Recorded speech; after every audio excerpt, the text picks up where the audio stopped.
In 1992, a once-in-a-lifetime to fly on top of the volcano to see, and to experience the most fear in your life will come true.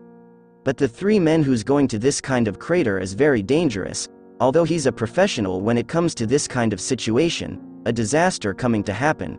And no one can predict in the next few hours what's gonna be happen.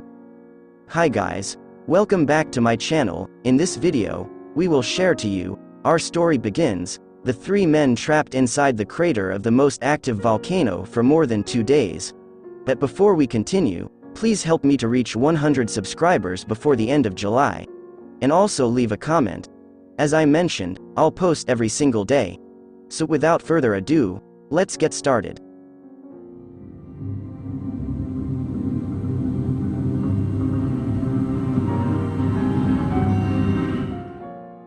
Michael Benson always knew he wanted to be on the forefront of adventure.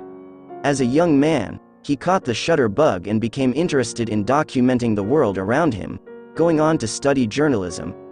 Mike dove right into the journalism industry and landed impressive jobs at the New York Times, Rolling Stone, MTV, The New Yorker and The Washington Post before going out on his own as a freelance journalist. While living in Los Angeles and working as a successful freelance cameraman in 1992, Mike was hired to work on a Hollywood film for Paramount Pictures. It was a thriller starring Sharon Stone and required Benson and his technician Chris Duddy to shoot some incredible aerial footage of one of the world's most deadly volcanoes.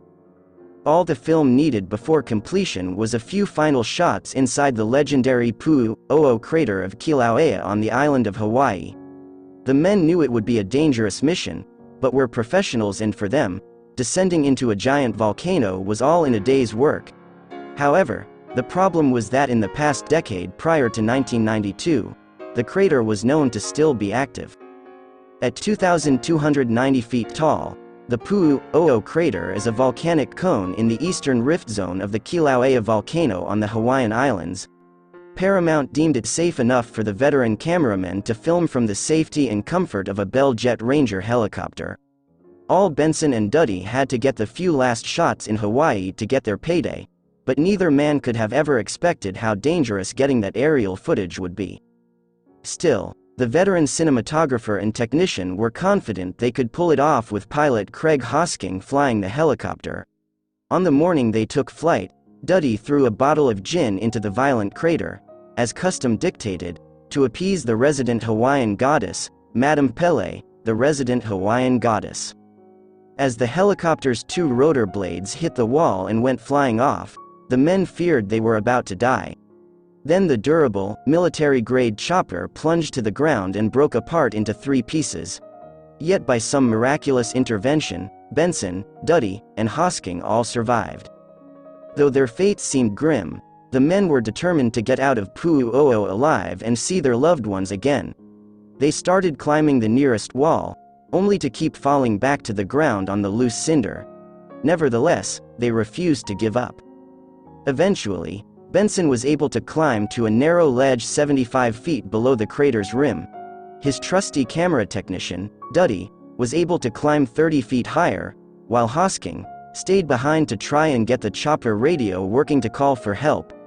During the terrifying ordeal, none of the 3 could any other because of the steaming hot flames and smoke surrounding them.